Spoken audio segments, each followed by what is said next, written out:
Well, here I am again. I'm recording uh,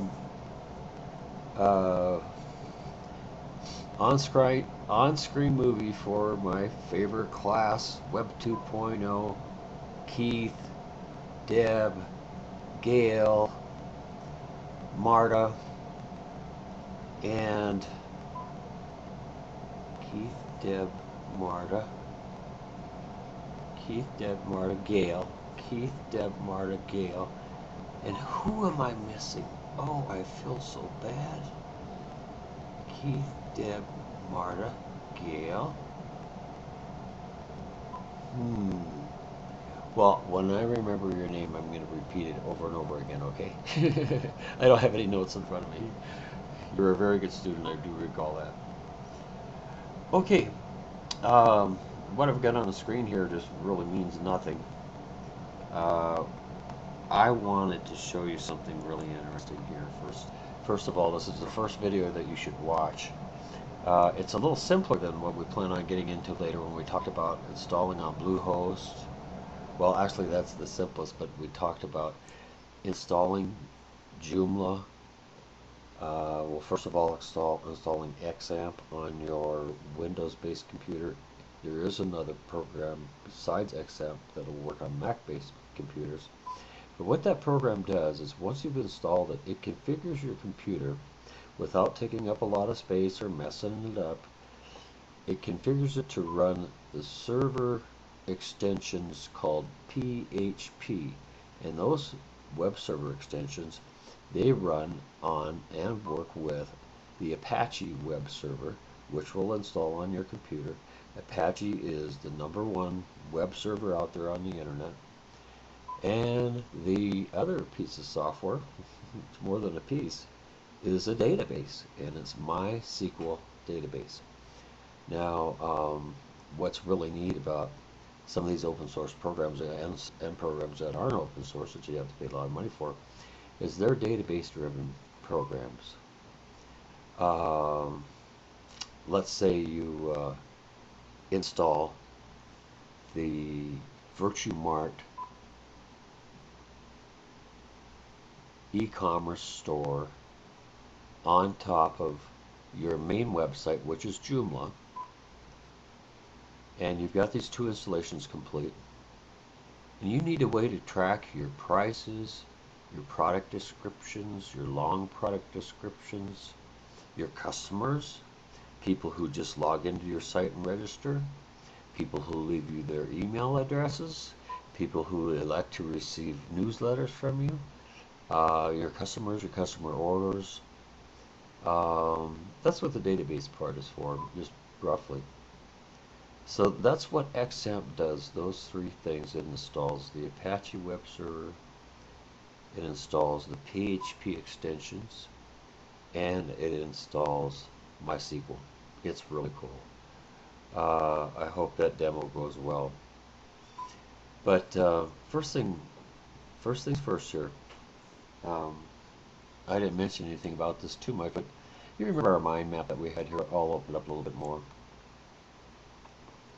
Oh, this is all our stuff here, trying to get you to actually do go to Black Hills Classified Ads. It's growing, and it's, I think, a nice looking site. Never charge. There will never be a charge for your ads around its piece. And I set them so they don't time out. You'd have to call me and say, hey, pull the ad. Okay, we looked at MySpace over here. We looked at LinkedIn. Remember, LinkedIn is a good one for business people. Rise also, tribe.net also, Facebook, pretty good. YouTube, that's got a lot of great use going on, from kids making funny movies to big corporations making funny movies. Second Life, I don't know a lot about that. Flickr, of course, that's the big photo site. Ning, Friendster, Orkut, Bebo, Xanga, that's a good one. Xanga, Gather, Facebook, 43 things. And I added down here Twitter. There's some others that I've thought of too, but I'll have to email you folks and let you know about those. Still trying to think of that other student's name. I see you. Now let's look down here, and Technorati, just briefly let you know that that does blogging stats.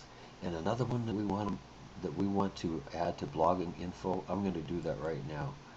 So I right-click blogging info, and a new child node comes up down here on the bottom, and we want this to be what now?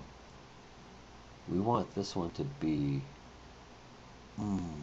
did I forget?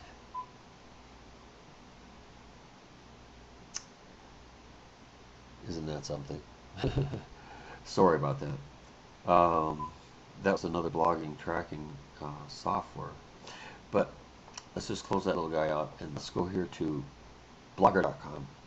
Before we get into those nuts and bolts, Apache web server and all those things, and Bluehost, when we get to that, I'll explain what Bluehost is later. Let's just click on blogger.com. This is an easy way for you to get a blog out there. It's a free account. See, isn't that neat looking? And let's look at some of the features right here. We'll go up to discover more features. I like this. It's a nice clean interface. A lot of people use this. Even some web developers or whatever you might want to call them. I noticed they put some of their clients on this. I hope they don't charge it for it. Because it is free. But publishing your voice is easy and free. How to get started, how to create a blog with Blogger video. Simple to use interface, start posting to your blog, save it automatically, spell check feature, add labels to your posts, HTML editor for those of you who want to have a little bit of web-based info there. This is neat.com, your free website. When you create your blog, you can host it for free on Blogspot. Just choose an available URL and you're ready to go.